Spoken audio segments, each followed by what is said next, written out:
Okay, welcome to our lecture on studies in the book of Leviticus, chapter 1 to 7.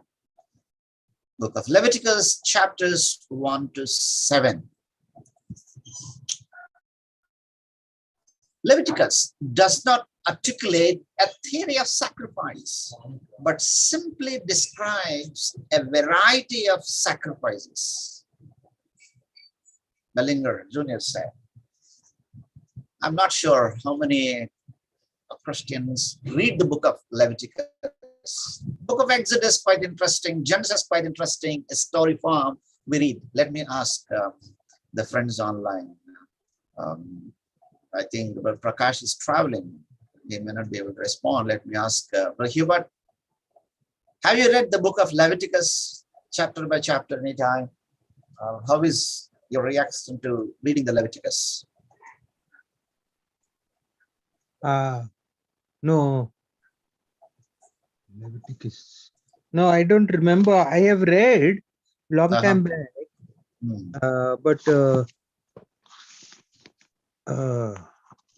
Leviticus. No, I have to refer to it again. It's not only you.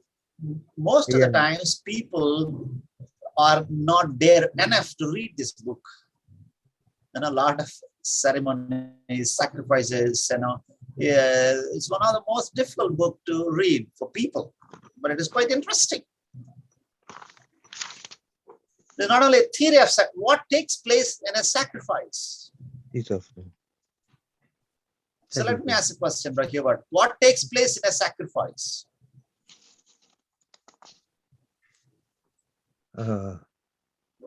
You offer.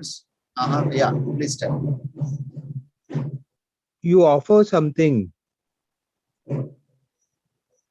Mostly what you like, you offer, Okay, what you like, you offer. Sorry for the disturbance. There is some festival, it seems, down. There are people are making a lot of noise. So too much sound. Are you getting the sounds? There is. What takes place in a sacrifice? Now, if you think about it, the principle of a gift, you offer. Hubert said you offer something. The principle of death, because in the ancient context, even in India, even now here and there, we see sacrifices, sacrificing a goat or a bull or a chicken or a bird or something like that. And the principle of a substitute. In the sacrifice, a principle of substitute. The principle of a healed relationship. And now here is a nutshell of the chapter 1 to 7 that we discussed today. Chapter 1 to 3 and chapter 4 to 5, we see various offerings. Burnt offering, grain offerings, peace offerings, sin offerings, and guilt offerings. 5 different types of offerings. Burnt offering, grain offering, peace offering, sin offering, and guilt offerings. So these 5 offerings offered in worship and offered because of sin or guilt. Why these offerings? Because of sin or guilt and offered in worship. And now chapter 6 and 7 focuses on the priest's actions and the offering ritual. And mentions the disposal of the offering after it has been offered. Here focus on the priest's actions. Here it's mostly on the devotee, people who come to God with a guilt, for the removal of the guilt and the remission of the sin. Burnt offering, grain offering, peace offering, sin offering, and guilt offering. Now, why are there 5 different sacrifices if they all represent Jesus? We interpret these 5 offerings are representative of Jesus. Why 5 offerings? Why not 1 or 2? There's a question. Burnt offerings here did not originate here in Leviticus. Noah offered burnt offerings after the flood. You remember the other day we were discussing when we were studying the book of Genesis? Noah offered burnt offerings after the flood, Genesis 8:20. The offering of Isaac was to be a burnt offering in Genesis 22, verse 2. The worship of the golden calf involved burnt offerings and peace offerings in Exodus 32:6. Yesterday, I think we have discussed.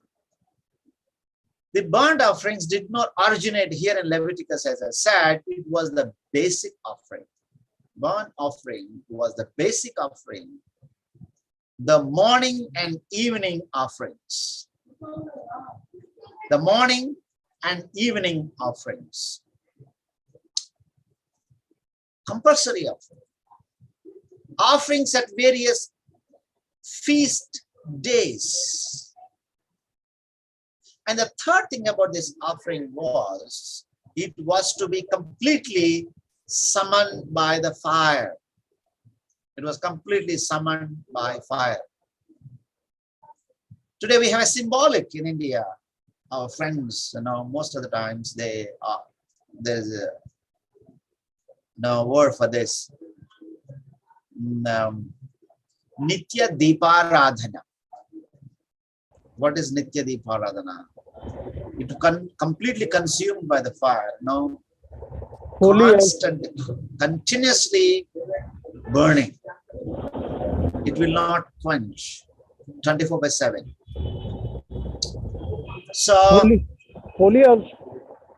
Pardon, brother? Holy. Is that holy? Okay. Various types of animals allowed in this burnt offerings. Bull offering, sheep or goat, birds. Then the Lord called to Moses and spoke to him from the tent of meeting here. And this tent of meeting. Then the Lord called to Moses and spoke to him from the tent of meeting, saying, speak to the sons of Israel and say to them, when any man of you brings an offering to the Lord, you shall bring your offering to animals from the herd or the flock.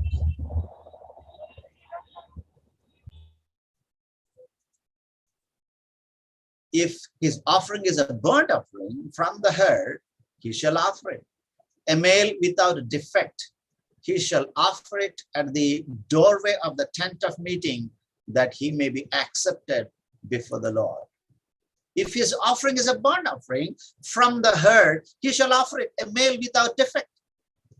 He shall offer it at the doorway of the tent of meeting, that he may be accepted before the Lord. It's a kurban. Come near, to ascend. It's a kurban on behalf of it. He shall lay his hand on the head of the burnt offering, and it may be accepted for him to make atonement on his behalf. Kurban. On his behalf. Because the individual has so much guilt and the sin, he can't die. On behalf of him, he brings an animal to be sacrificed. He shall lay the young bull before the Lord, and Aaron's sons, the priest, shall offer up the blood and sprinkle the blood around on the altar that is at the doorway of the tent of meeting. The sons of Aaron, the priest, shall put fire on the altar and arrange wood on the fire. Then Aaron's sons, the priest, shall arrange the pieces, the herd, and the suit over the wood, which is on the fire that is on the altar. Its entrails, however, and its legs he shall wash with water. And the priest shall offer up in smoke all of it on the altar for a burnt offering, an offering by fire of a soothing aroma to the Lord. Here it is. What is the burnt offering? An offering by fire of a soothing aroma to the Lord. Today we don't have all these offerings. Everything is fulfilled by the Lord Jesus Christ. What is the offering? Today is the worship is the best offering. In our worship will be the soothing aroma to the Lord. When we sit in the presence of God, worshiping Him, that will become a soothing aroma to the Lord. Therefore, be imitators of God as beloved children and walk in love, just as Christ also loved you and gave Himself up for us. An offering and a sacrifice to God as a fragrant aroma. It has been fulfilled. The burnt offering has been fulfilled by the mission and the work of the Lord Jesus Christ. Burnt offering, chapter 1. When any man brings an offering, instructions for the offering of, has been given all these verses: a bull from the herd, a sheep or goat from the flock, a bird, turtle dove, or a young pigeon. It was the fundamental offering that allowed men to come into the presence of the Lord. In order to come to the presence of God, this is compulsory. But today, Jesus Himself offered on behalf of us, so this has been fulfilled, so we can come to God at any time. There is no restriction for us to come to God. Already offering has been taken place by the Lord Jesus Christ. He shall offer it at the doorway of the tent of meeting, that he may be accepted before the Lord. Today, the Lord has been accepted as by the sacrificial death of Jesus on the cross. We can come to Him at any time. So, a life was offered upon the altar in that burnt offering. It was to be completely burnt upon the altar. Depending upon the financial status of the one making the offering, it could be a bull, a lamb, or a dove. It doesn't matter. It matters your attitude. God doesn't require our richness. He requires our rich soul, a rich attitude to come to God. So physical contact with the animal shows that there was no worship by proxy or at a safe distance. The worshipper personally carried out over half the ritual steps, more than the priest did. Offerings and sacrifices. Why were these sacrifices important? Why was it necessary? What were they meant to achieve? These are the questions that we're going to discuss. Why do Christians no longer make sacrifices? Do they today? No, we don't do that. How is worship a sacrifice? What New Testament connections can be drawn to the sacrificial system? Ponder on these questions. Some of the answers I have already given. Leviticus chapter 1 talks about burnt offering. In that burnt offering, you can, the individual can bring anything according to financial status: bull, sheep, goat, a bird. For what purpose? Atonement for his sin. And number 2, chapter 2, talks about grain offering. According to your financial status, you can bring either flour, oil, incense. For what? Celebration. This is not for atonement. It is for a celebration. So Leviticus chapter 2, let's see this grain offering. Now, when any one priest presents a grain offering as an offering to the Lord, his offering shall be of fine flour, and he shall pour oil in it and put frankincense on it. Grain offerings. Offering, tribute, or a gift used in Genesis chapter 4 of both Cain and Abel's offerings.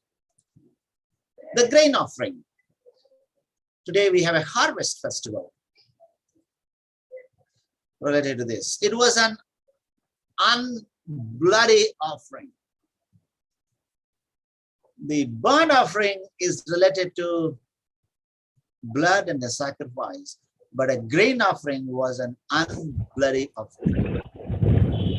It describes the king's tribute. So, connected to the idea of hospitality.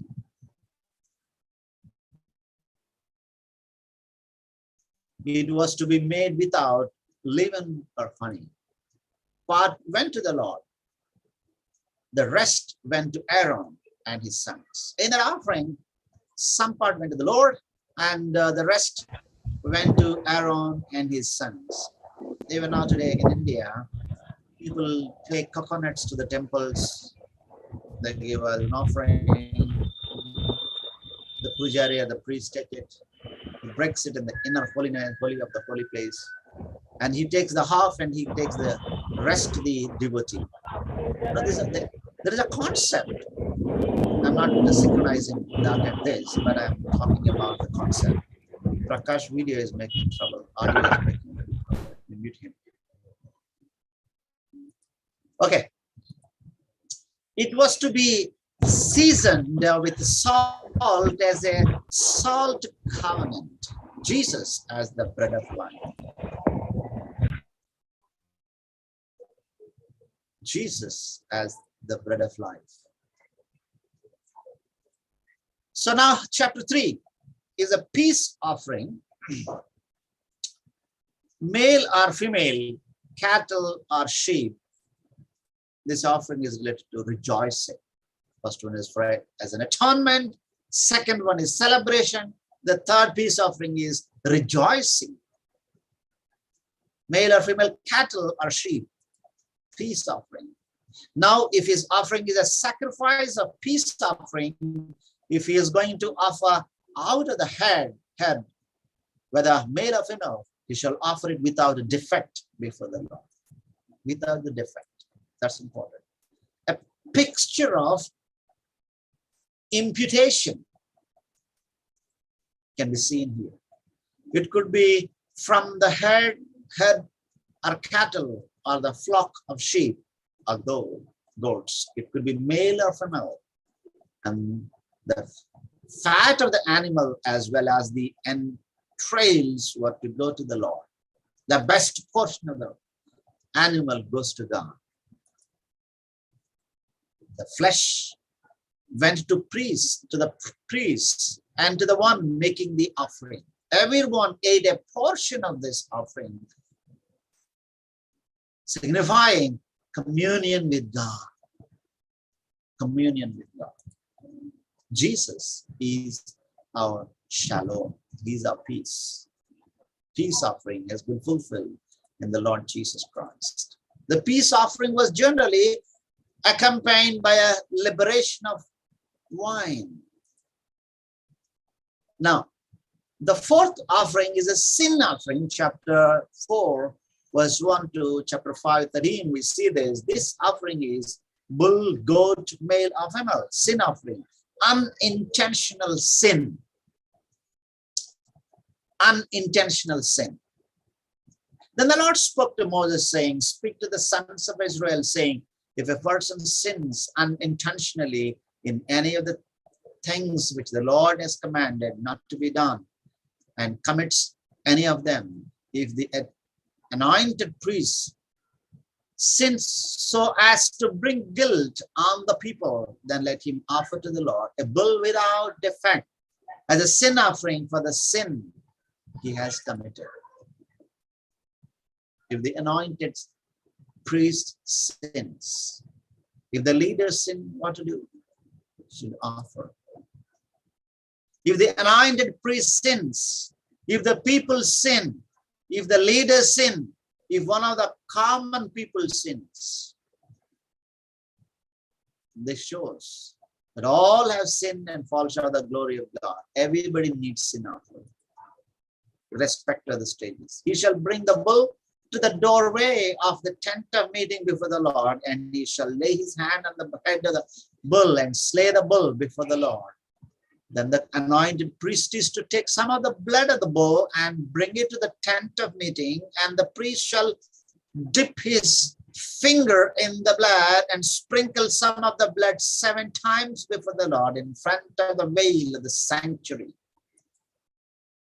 The priest shall also put some of the blood on the horns of the altar of fragrant incense, which is before the Lord in the tent of meeting, and all the blood of the bull he shall pour out at the base of the altar of burnt offering, which is at the doorway of the tent meeting. But the hide of the bull and its flesh with its head and its legs and all its entrails and its refuse, that is all the rest of the bull, he is to bring out to a clean place outside the camp where the ashes are poured out, and burn it on the wood with fire. Where the ashes are poured out, it shall be burned. It shall be burned. In Hebrews 13, 11 to 13 says, for the bodies of those animals whose blood is brought into the holy place by the high priest as an offering for sin are burned outside the camp. Therefore, Jesus also, that he might sanctify the people through his own blood, suffered outside the gate. So let us go out to him outside the camp, bearing his reproach. Bearing his reproach. The sin offering. The first 3 offerings were offered as acts of worship. This sin offering is made for atonement for sin. The first 3 offerings were burnt upon the altar in the compound of the tabernacle. This sin offering is burned on the bare earth outside the camp. What it teaches us the great cost of sin. Teaches us that sin can be ignorant or willful. Teaches that sin can be active or passive.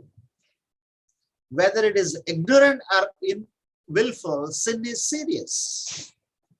They say, I did it ignorantly. No, it is serious. It is costly.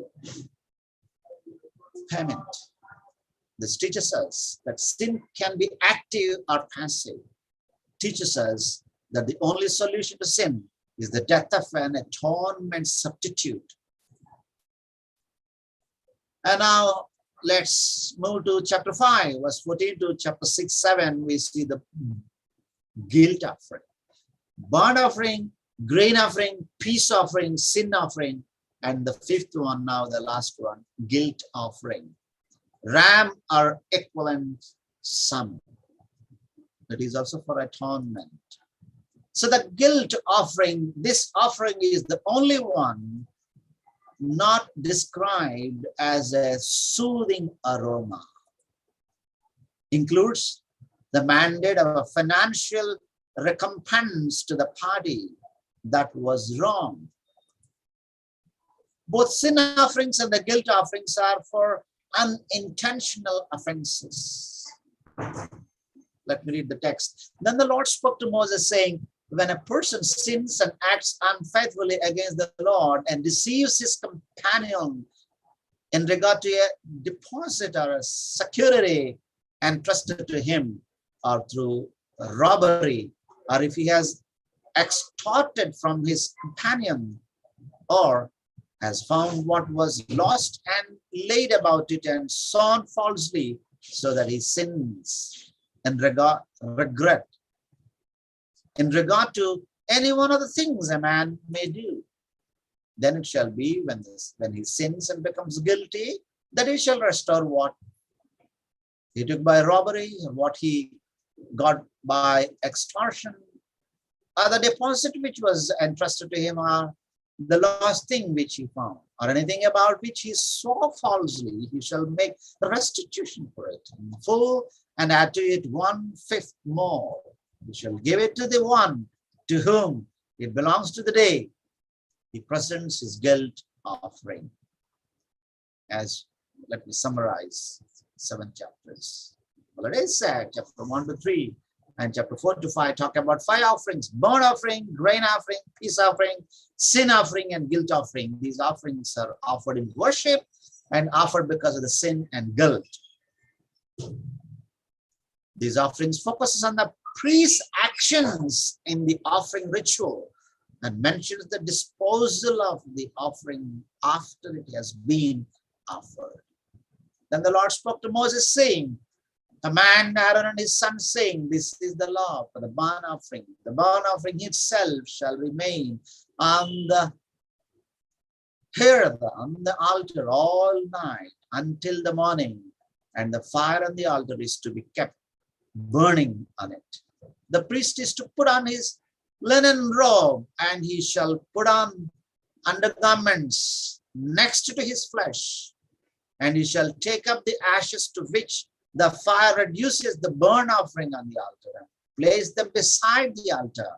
Then he shall take off his garments and put on other garments, and carry the ashes outside the camp to a clean place.